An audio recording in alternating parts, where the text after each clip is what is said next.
Assalamualaikum, selamat pagi, salam Malaysia Madani. Anda bersama saya Fahazim untuk Stadium RTM.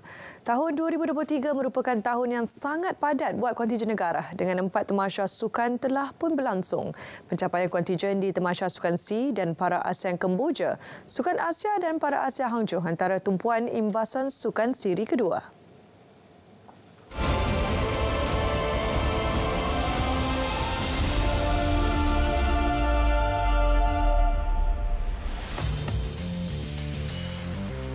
Sepanjang Tamasya Sukan C Kemboja di Phnom Penh berlangsung pada bulan Mei, kontijen negara mempamerkan persembahan terburuk dalam sejarah penglibatan di Sukan C. Ia susulan gagal mencapai sasaran 40 pingat emas yang ditetapkan. Malaysia sekadar membawa pulang 34 pingat emas, 45 perak dan 97 gangsa, menamatkan cabaran di tangga ke-7 di belakang Singapura, Filipina dan Kemboja. Namun, atlet para yang terdiri 144 atlet dapat membawa sinar harapan di Kemboja pada Sukan Para ASEAN. Diketuai Nur Syeda Mat Shah selaku Chef de Mission, kontijen berjaya memenangi 50 emas lebih daripada sasaran sebelumnya iaitu 33 emas. Kontijen negara buat julung kali sejak beberapa dekad mengambil langkah drastik mengumumkan sasaran 27 pingat tanpa mengikut warna pingat pada Sukan Asia Hangzhou 2022 di China September lalu. Kontijen negara mengambil bahagian di dalam 22 jenis sukan daripada 40 jenis sukan dipertandingkan yang melibatkan 141 daripada 483 acara sukan keseluruhannya. Pendekatan selamat digunakan membuahkan hasil selepas melakar keputusan positif dengan meraih 6 emas, 8 perak dan 18 gangsa atau keseluruhannya 32 pingat. Pencapaian ini juga telah meletakkan kontijen Malaysia di kedudukan 14 terbaik dari 45 negara yang menyertai tamasya.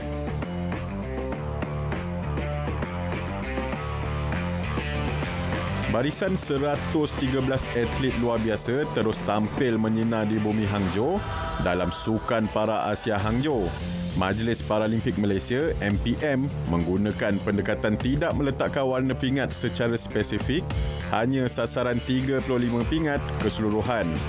Kontijen negara lulus membawa pulang 7 pingat emas, 15 perak dan 17 gangsa. Keseluruhan dengan 39 pingat berada di kedudukan ke-12 keseluruhan negara bertanding.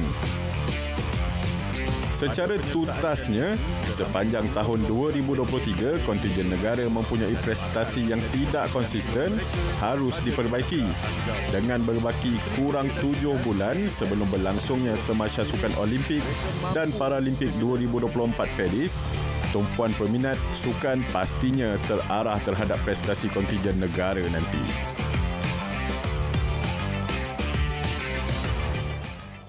Persatuan Pimpong Malaysia TTAM di peringkat rundingan memanggil pulang bekas pemain kebangsaan Ashraf Haikal Rizal dalam usaha memperkuat barisan pelapis negara. Pengerusi Jawatankuasa para TTAM Dr. Shahrizal Abdul Rahim berkata, khidmat Ashraf diperlukan berikutan persatuan itu kekurangan jurulatih. Menurutnya, perkara tersebut juga sudah dipersetujui Majlis Sukan Negara MSN. Sekarang kita ada satu full time dan satu lagi under jabatan Beliau Sukan. So now kita tadi dah bersetuju untuk hire one more. Dia bersetuju kalau package yang di offer tu more or less even kalau saya boleh dibenarkan untuk berkongsi sana dia dibayar dalam US dollar, so tinggi. So kita di sini definitely tak boleh match lah kalau conversion of rate tu berlaku. Tapi because family-nya di sini, so dia kata dia okey dengan amount yang kita offer. And then based on the discussion tadi adalah sikit je perbezaannya. Menurut Dr. Shahrizal, MSN menawarkan bayaran lebih rendah, kira-kira kurang 5% daripada sebelumnya. Namun pihaknya menawarkan kebebasan kepada Ashraf untuk menambah pendapatan dengan menjadi jurulatih kelab memanah pada hujung minggu. Dalam perkembangan yang sama, 3 kejohanan akan menjadi tumpuan TTAM bagi kalender 2024.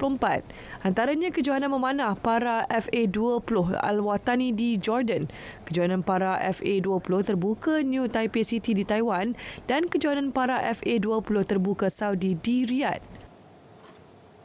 So just for ranking purpose lah. Kalau tak pergi nanti tak naik ranking kita nanti. Sebab kita akan hantar, kita dah pilih 2 atlet wheelchair which is never before. So wheelchair akan ada in the program. So kita akan expose the wheelchair punya players. Tambahnya 4 atlet podium dan 4 lagi pelapis akan dihantar ke 3 kejohanan ini bertujuan mempersiapkan pasukan ke Para Asia Nagoya, Jepun 2026. Ini berikutan sudah terlambat buat atlet para pimpong negara mengejar mata kelayakan ke Paralimpik Paris. Ketua Jurulatih Pasukan Bawah 23 tahun negara Juan Torres Garrido mahu pemainnya mencontohi senior yang berjaya mengikat China 1-1 dalam perlawanan persahabatan di Chengdu, China September lepas. Garrido lebih selesa skuad bimbingannya menjadi pasukan underdog dalam perlawanan persahabatan menentang China dijadualkan pada 23 dan 26 Disember ini.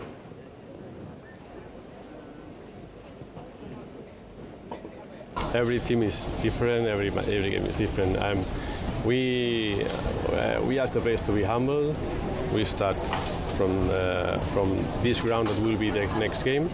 So we test ourselves, we try to improve in the next game and consistently be improving until the start of AFC.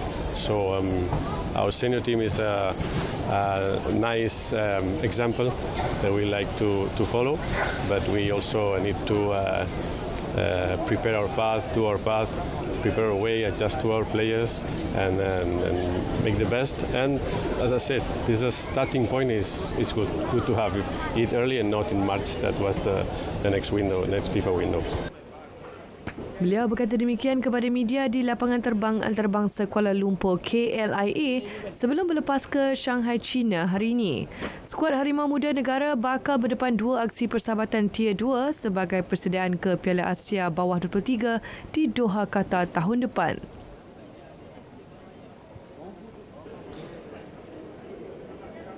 Sementara itu, penyerang skuad bawah 23 tahun negara Lokman Hakim Syamsuddin yakin pencaturan Juan Torres Garrido mendapatkan khidmat beberapa pemain tertentu boleh memperkuatkan pasukan. Bagi saya, perlainan tu player semua faham apa yang coach nak, and dia bagi player pun faham apa teknikal yang dia nak dimainkan untuk player mainkan lah macam tu.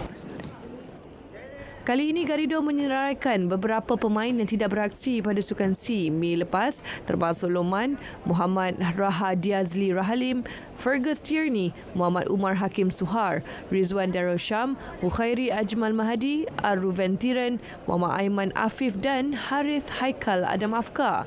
Manakala pemain bawah 23 kebangsaan, Aiman Afif mengakui terdapat perbezaan dari segi falsafah antara Ketua Jurulatih Juan Torres Garrido dengan pengendali sebelum ini Ella Barasan. Setiap coach tu dia ada dia punya falsafah sendiri ya. Tapi kat sini kita follow taktikal sama dengan senior team.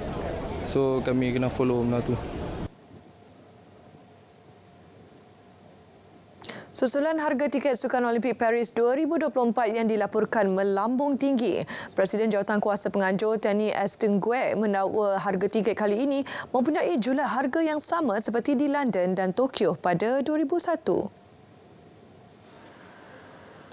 Estangue turut mengakui penganjuran temasya kali ini merupakan paling mahal untuk persekutuan antarabangsa dan peminat. Tambahnya, ia mengambil kira inflasi harga tiket paling murah meningkat ke €27 dan harga tertinggi adalah €1,000. Lebih 7.6 juta tiket sudah mula dijual untuk Sukan Olimpik Paris dengan paling rendah sekitar €24. Namun, untuk sukan olahraga boleh mencecah sebanyak €990. Jumlah tiket terbesar yang masih dijual adalah untuk bola sepak yang berlangsung di stadium seluruh Perancis.